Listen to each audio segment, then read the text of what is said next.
心情。霜雪不完被雨洗，飞花翠江断戈壁。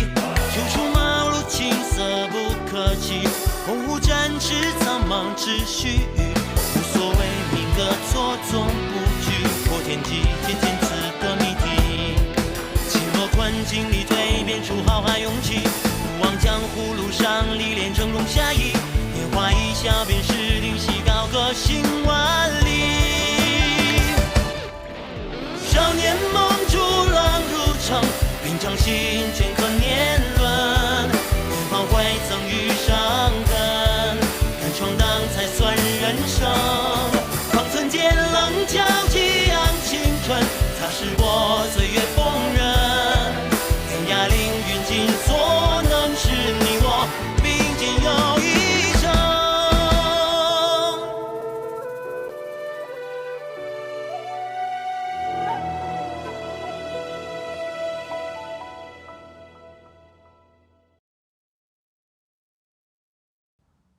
你的意思是，杀死锦玉的，在我们4人之中？嘘，这话可不当说啊！我不是卓清大剑的弟子，更不会什么虚怀功了。哎，不信，你们可以试试我。可是你的师父并没有死，他是卓清的师弟，这么些年来，也应该悟出了什么吧？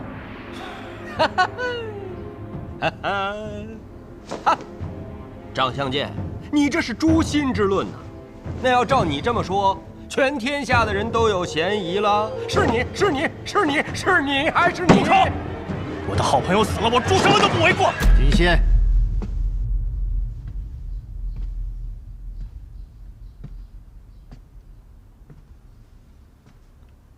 纵使太过悲伤，也不该说这样的话。是秦仙冒失了，但是秦仙的话并不收回。你说什么？大王殿下到！白王殿下。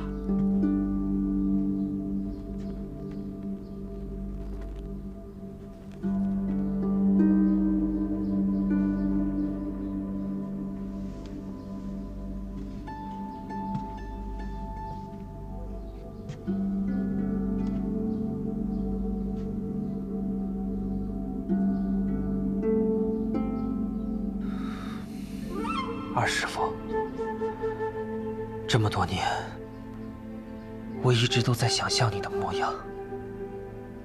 我想象过，你是身居某座山上的隐士，是写尽千帆的天才书生。可没想到，你还是和我当年看到的一样。二师父，其实你并不有趣。可如果这个世上少了你这样的人，该是多无趣啊！白王殿下，还请节哀啊！我曾经问过你，为什么选择我？为什么选择我这个偏偏瞎了眼的皇子？而你却告诉我，你选择我，并不是希望我登基，享受荣华，而是因为你觉得值得。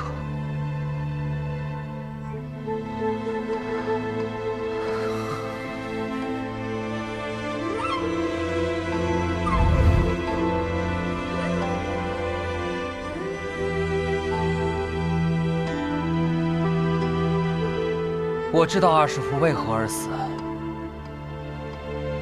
这个皇位我可以不要，但这个仇我一定会报。二哥真是这么说的？哼，可笑！我当初就告诉过你，白王一向谨慎，这局势未定，不会轻易出手。此子只可搁置，不要妄动。你是在责怪我吗，大剑？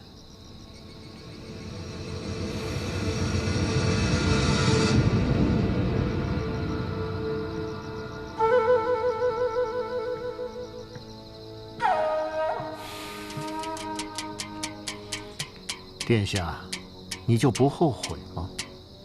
本王想登天，登天本就没有平坦的路。既然选择了，就不要为任何一个行动后悔。大剑还是想一想，下一步该怎么走吧。我早就帮你想好了，殿下，你还是适合在幕后运筹帷幄，所以，我帮你找了一个打头阵的人。哦，是谁？真正的皇位继承人。是他吗？他竟然还活着！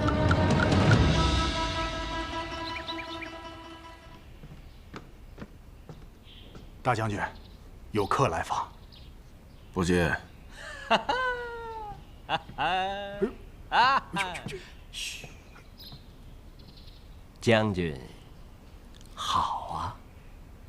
退下吧。是。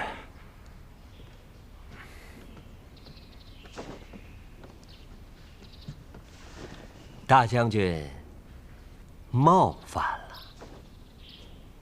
你们这5个太监啊，我也就见你顺眼点儿。其他那几个，长得要么像书生，要么像世家公子。哼。那谨言呢？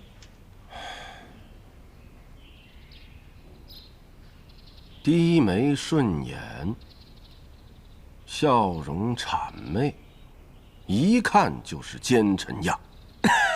不过，看着就是做太监的料。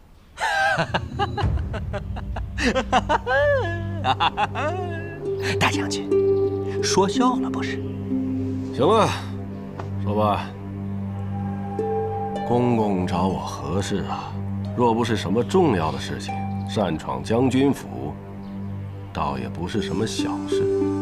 谨言所来，自有要事。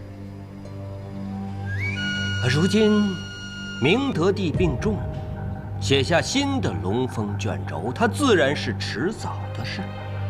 良禽择木而栖。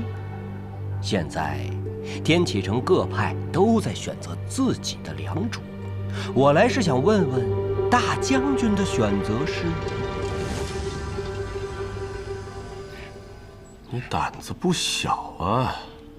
这是公然挑起党争，是死罪。但是输了的人才会死。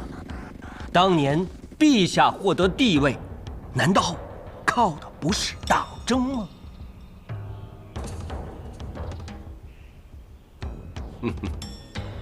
哎，我的选择，我闺女已经替我选了。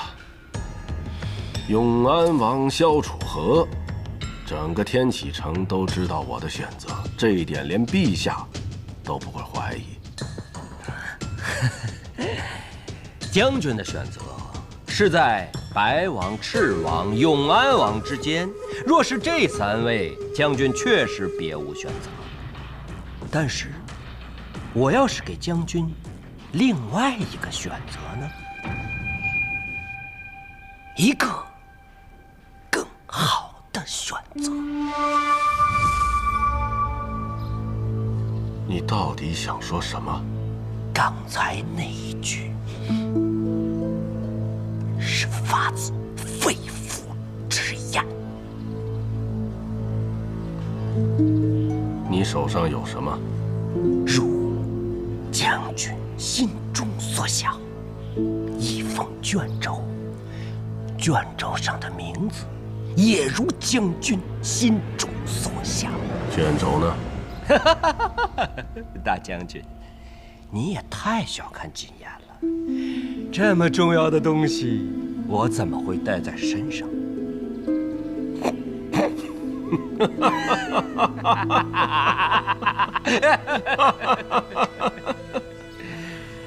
哎呀，这就算有卷轴，也改变不了所有啊。将军16岁从军，从一个小小的巡街校尉，变成了如今的北离大将军，但是将军的2位故友都已经相继离去，一个死在了战场上，甚至连尸首都不能回到故土；另一个死在了法场上，还背负了滔天的罪名。将军，难道不想为他们2个做点什么吗？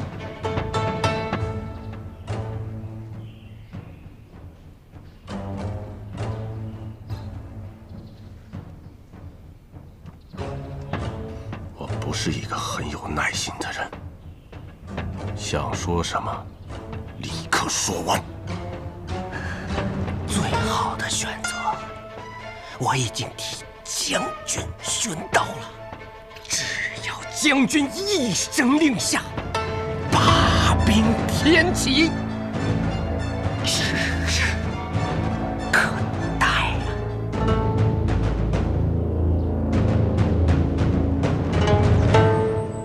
我怀疑是5大剑之一，第1大剑锦轩，皇城内的第1高手。你有几成把握？9成。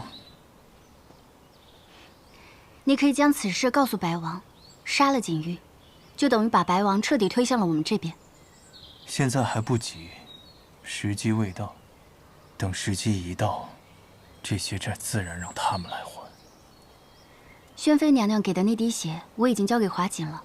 华锦说，她需要半个月的时间制炼成药，但是赤王从来都不是一个可以给人喘息机会的人。接下来，他会用更激烈的手段力挽狂澜。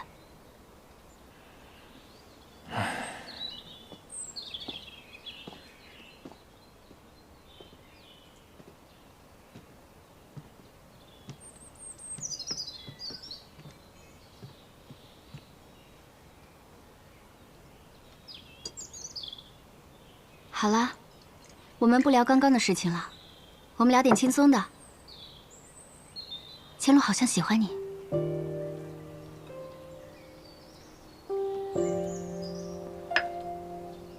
雷无杰才是真的喜欢你吧？没想到你这样的人也会扯开话题。我只是觉得你说的不对。哪里不对？他不是好像喜欢我，他就是喜欢我。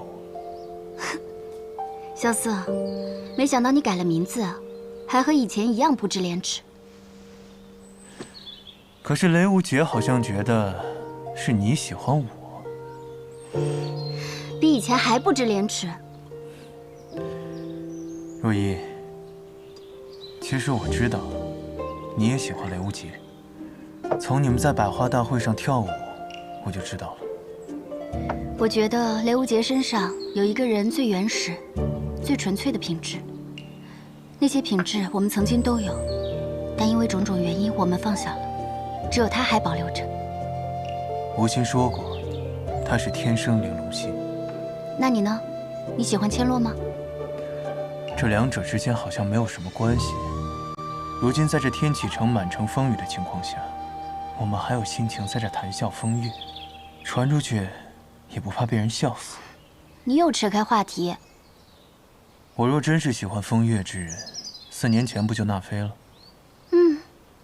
腰细娇小，肤白貌美，还有点小任性，也算是个极品了。听你这语气，还真像是醉梦楼里看花魁的登徒子。那你喜欢千落吗？喜欢啊。我还有事，先走一步。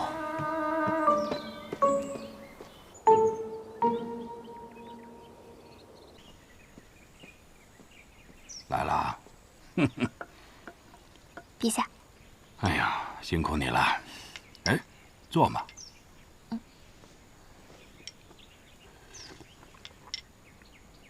小神医，我听说前些日子你染上了寒疾，现在怎么样？好些了吗？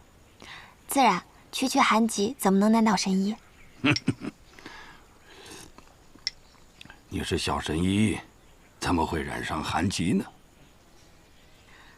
陛下，我晚些时候再来给你施针。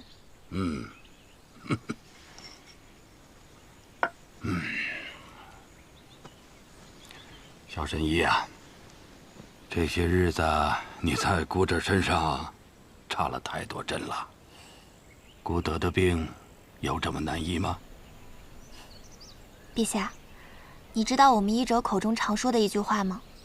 什么话？心病不除，百病难医。陛下，你有心病，这个华锦医不好。心病不除，百病难医。你的话，我明白了。明白了也没有用，还要治好。解铃还须系铃人。陛下，谁是你的解铃人呢？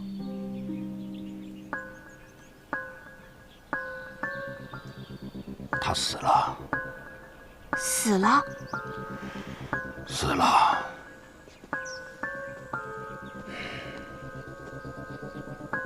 他是姑最好的兄弟。我们在很小的时候，母后就死去了。虽然我们是皇子，却没有得受过多少的宠爱，甚至就连有点权势的太监都敢欺负我们。太医，你再回去救救他好不好？殿下，不要走，不要走！弟弟在6岁的时候感染上了中风寒，医了好久也没医好，最后到了快死的时候。救救我弟弟好不好？殿下，不是微臣不救治，微臣也是无力回天，爱莫能助啊！你救救他吧！殿下，请回吧。他是在那一日死的吗？流传在外面的说法是，在那个大雪夜里，我跪在门口，苦苦地哀求那个太医2个时辰。虽然我是一个不受宠的皇子，但是这样的跪礼，对一个太医来说，不是能够承受得起的。最后，把我弟弟从鬼门关拉了回来。陛下，你是个重情义的人，但那是假的，那是姑让太医对外说出去的故事。实际的情况是，那天晚上，姑跪了2个时辰，但她还是坚持要走。于是我拔出了母后留下的那柄长剑，我一剑上去。从那一刻起，我发誓，我再也不要做无人问津的皇子，我再也不要被人踩在脚底下。我要和我的弟弟登上天启的最顶端，让所有的人都不敢低头看我们。后来，我成为了皇帝，我的弟弟成了北黎的大都护。莫说天启，就算北黎，整个的天下都畏惧我们。可是最后，弟弟还是死了。是我杀了他，都是因为我提不起勇气，害怕失去手上那些虚妄的事物。陛下，你为何不自称姑了呢？姑？或许每次想起弟弟若风的时候，才觉得自己不是一个皇帝，而是一个哥哥。只有弟弟在的时候，哥哥才能永远的不孤单。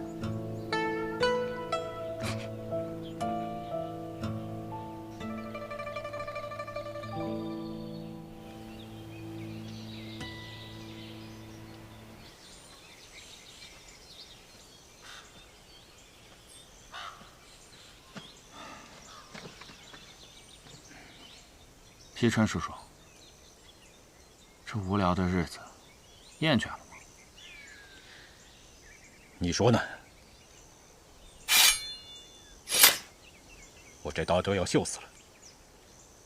是有点怀念天启了，想去千金台赌一把，再去碉楼小筑喝一杯，再去彩云追月阁睡一觉。瞧你这点出息，王爷怎么生出你这样的儿子？我这不是在这儿过过嘴瘾吗？现在看来，只有萧瑟那家伙当了皇帝，才能把我们招回去了。那也未必，我们可以自己回去。据最近传来的消息，明德帝最近病重不起。病重不起，王爷有什么打算吗？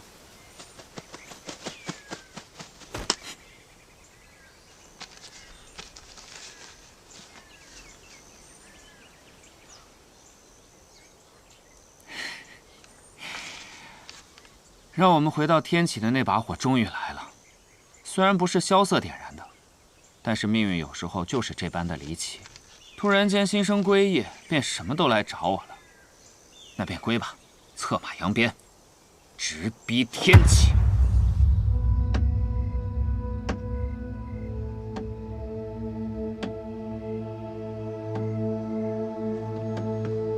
这么晚不睡，是在等什么好消息吗？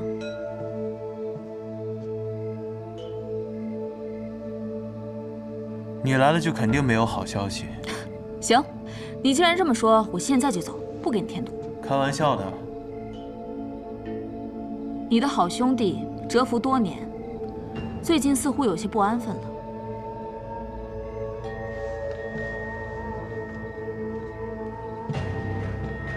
他们这是要回来了。是，但你似乎并不惊讶。我们的对手啊，以他们的做事风格，时机到了，也该走到这一步了。不过吸引他们的东西又是什么呢？不知道。白小堂只查到，在那之前，谨言去过一次将军府，随后将军府便派出了16名密探，悄悄出城了。那应该是龙峰卷轴。什么是龙峰卷轴？当年，八王之乱爆发，各大皇子纷纷闯进皇宫，一路杀到了平清殿。他们都在等，即将驾崩的先帝从里面送出来的龙峰卷轴上面写着他们的名字。可到最后，只有琅琊王和明德帝取得了最后的胜利。可当他们刚要踏入平清殿的时候，武大健捧着卷轴出来了。那卷轴上写的是明德帝。武大健捧旨而出，却始终不宣。最后，琅琊王上前一步接过卷轴，看了一眼之后，便当即撕毁，随后宣布皇位传给三皇子萧若解，也就是现在的明德帝。那说明卷轴上写的并不是萧瑟的父皇，不然为何要撕毁它？是啊，可是当年负责此事的武大健都选择了保持沉默，所以也就没有人再继续追究此事。可是龙峰卷轴向来有2封，一份由武大健保管，意为传圣意；另外一份则由钦天监保管，意为承天意。一封卷轴被撕毁之后，另外一封本该送到钦天监的卷轴，却无故消失了。那武大健为何要纵容他？只有一种可能，那卷轴上写着琅琊王叔的名字，他撕毁了写着自己名字的诏书，武大健根本没办法拦截。但是几年之后，琅琊王军功赫赫，民心所向，那封不知所踪的卷轴却又突然间出现了。即便琅琊王不想当皇帝，在朝中、在军中，甚至在民间，有越来越多的声音逼着他当皇帝。当年藏起那封卷轴的人，就准备要动手了，掀起兄弟反目，以此来达到自己的目的。新帝即位，旧帝的武大健要去守皇陵，可当时大建卓卿权势无双，所以他自然是不会甘心的。他从一开始便收起了龙峰卷轴，图谋着政变的那一天。我想，当年琅琊王叔一案，应该也是他一手挑起的。只是他没有想到，他的卷轴还没来得及亮出来，琅琊王叔就死在了法场之上，而他也在1个月后死在了皇陵。这些事，百草堂可没有查到。因为当年伤我的人就是锦轩，而锦轩是卓青最亲近的弟子。卓青死后，龙峰卷轴再次下落不明，我想8成就是落在了他的手里。而这锦言又是5大剑中锦轩最得力的走狗，他能说动将军府，除了知道琅琊王叔救军的下落之外，手里应该还有足够的筹码。我唯一能想到的，就是龙峰卷轴。我没明白，叶将军不是若依姐姐的父亲吗？他不是一直站在我们这边的？叶笑英是琅琊王叔最忠实的手下，他等这一刻等了很久。只可惜，我们的目标是一样的，但是选择上可能会大有不同。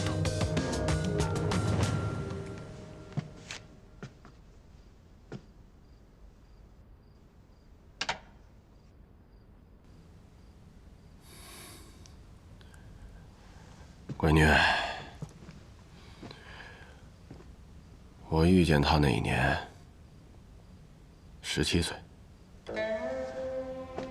我是天启一屠户的儿子。当时我拿了一把砍竹的刀，就这么看着他。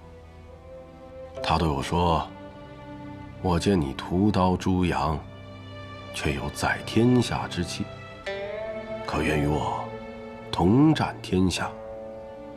我却回了一句：“买肉吗？不买滚！”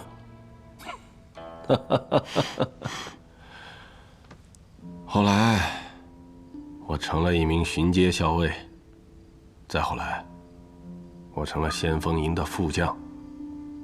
有一次，我们遭到了敌人的围攻，整个先锋营全军覆没，我也只留下了一口气，是他把我从尸体堆里给刨出来的。当时我就想，以后为了他，生死也情愿。这段故事，未曾听父亲提过。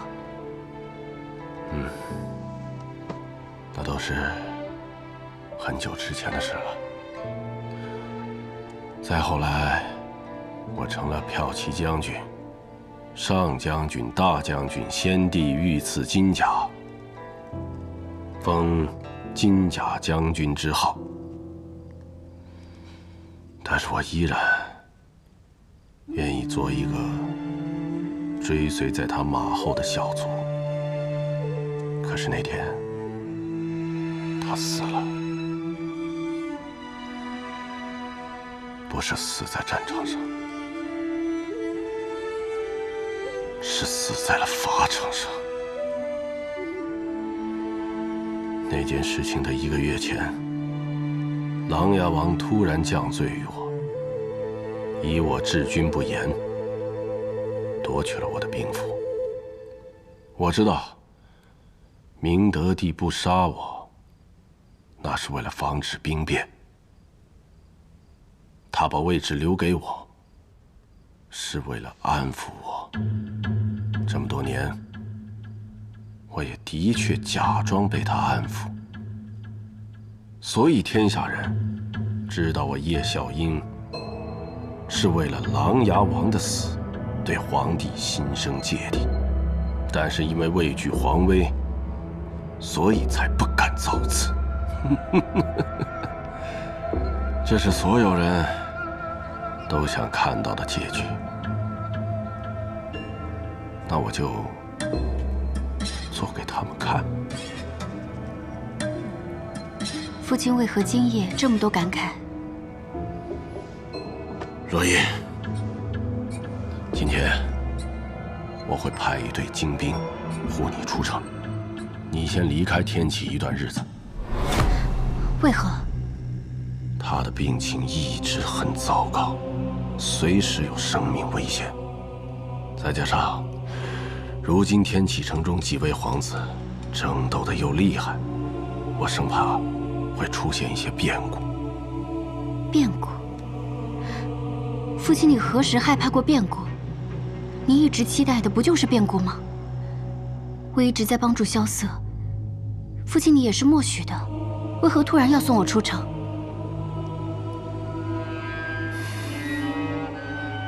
好，我且问你，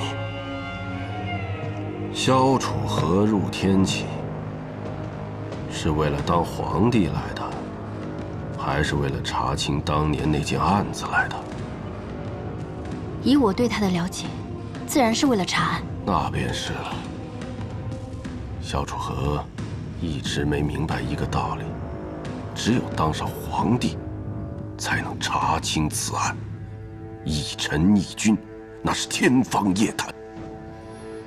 所以说，在这次他和赤王的争斗之中，我不看好他。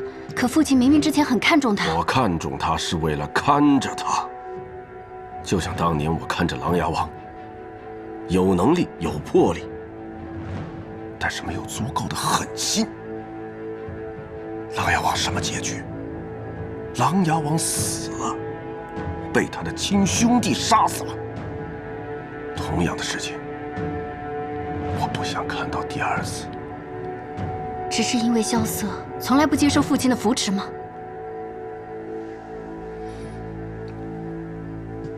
闺女，有一个道理你要明白，他毕竟是萧若锦的儿子。不管怎么样，琅琊王只是他的皇叔，他已经做得很好了，琅琊王也没看错他。但是你爹我不想再当了。我不同意父亲的看法。既然你认为一件事情是对的，那么坚持下去便是了。我知道你心中所想，你忍了很多年，忍的不过是你没有写下的那个字，而那件事本来就是错的。若依，若依，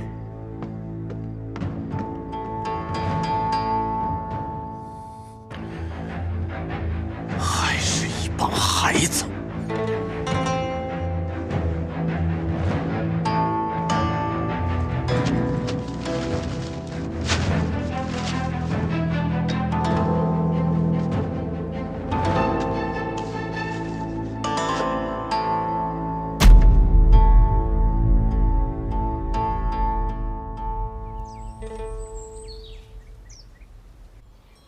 听说你昨晚也搬来雪落山庄住了？不仅昨日，今后我都要在这住下了。跟你父亲吵架了？这倒是新奇。从小到大，我还没见过叶将军舍得对你说过一句狠话呢。他昨日说了很奇怪的话。说什么了？他觉得，在这次天启之战中你赢不了，还说如果你是以臣子的身份，就算有再大的决心，也无法为琅琊王翻案。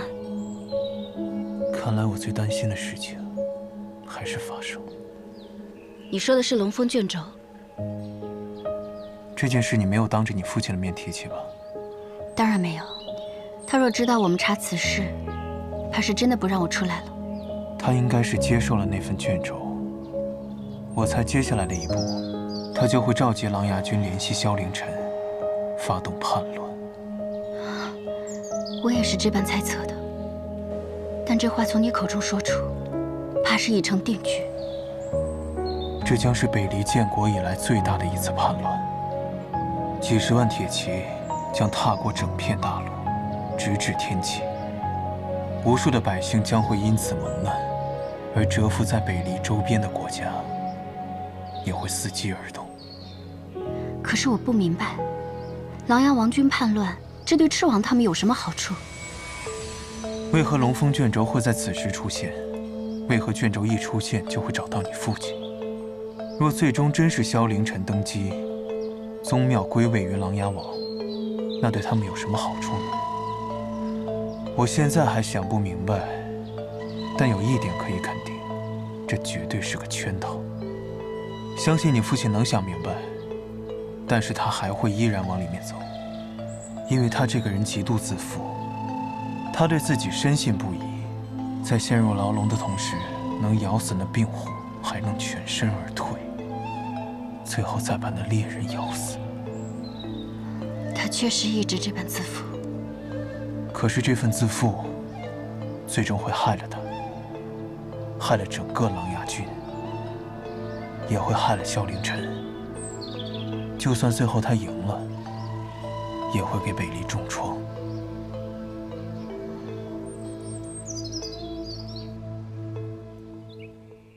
大将军动了。是的，今日他已经悄悄离城而去了。原本以为他做这个决定需要很久，或许他做这个决定已经做了4年，只等一个契机。如今契机在手，便再无犹豫。你提了什么条件？我说，想要新王继位，废除旧例，5大监不必再去守皇陵，他还得给我王侯之位。他同意了。他骂我是一个奸猾小二，说还想学那前朝的9000岁。可最后他不还是同意了吗？殿下，叶萧英他不会察觉到了什么吧？别傻了，叶孝英可不是简单的武夫，他自然有所察觉，只是没有想到，在这背后操纵着这一切的人是我罢了。龙邪，去通知那2位将军，他们代替叶孝英，成为北离军魂的那一日，马上就要到了。当年圣上赶走所有的兄弟，偏偏留下我。你知是为何吗？因为皇叔是父皇一手带大的，不是其他几位皇叔能相比的。但更确切地说，是圣上觉得我不会跟他争天下。其他几位王爷啊，个个狼子野心，心怀不轨，留在天启都是大麻烦。我呢，他信我。琅琊王兄也不会，他也信他。这种信任是10几年建立起来的，并非一朝一夕。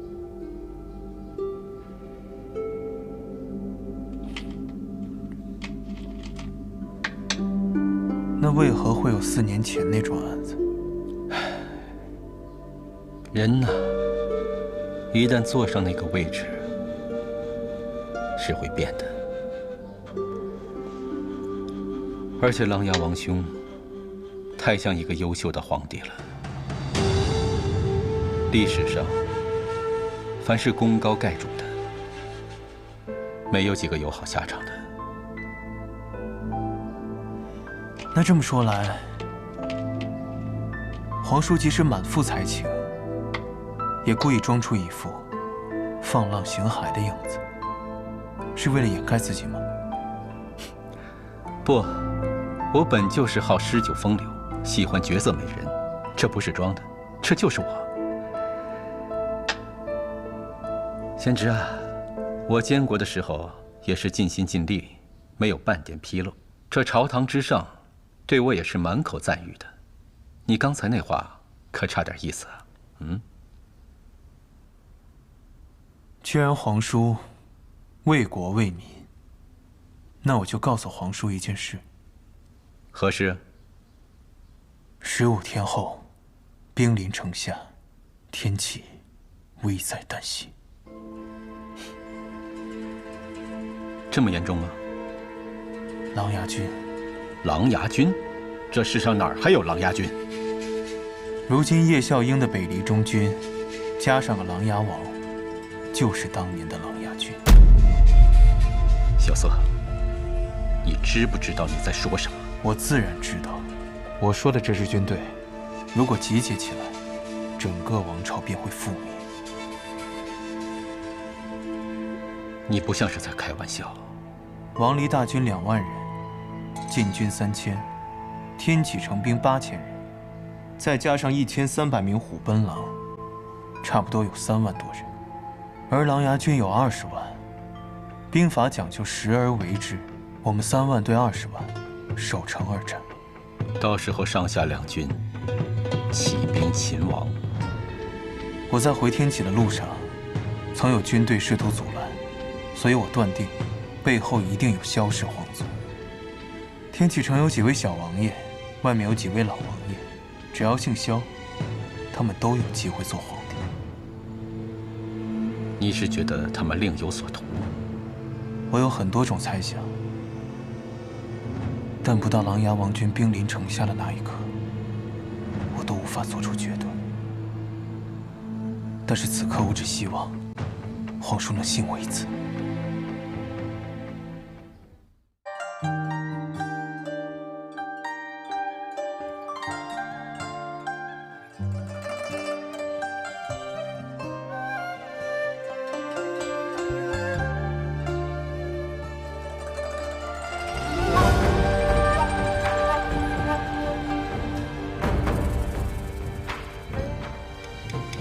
寒色静悄悄，转身江湖路迢迢。天外雪飘飘，冷月的滚烫云知道。命运狂滔滔，拨开岁月雾绕绕。过往空闹闹，是等待远途零九霄。水渺渺，心声随境缘轻渺渺。我想养才好，生如莲不染与你潮。跋涉千万里惊涛，踏歌着浪潮，悠扬了年少。刀剑唇齿相依，肝胆相照，真情比天大，梦何惧渺小。任凭恩怨多纷扰，踏歌长啸，芳华本皆了。少年锋芒同行，天涯海角，下一通逍遥，有知交不寂寥。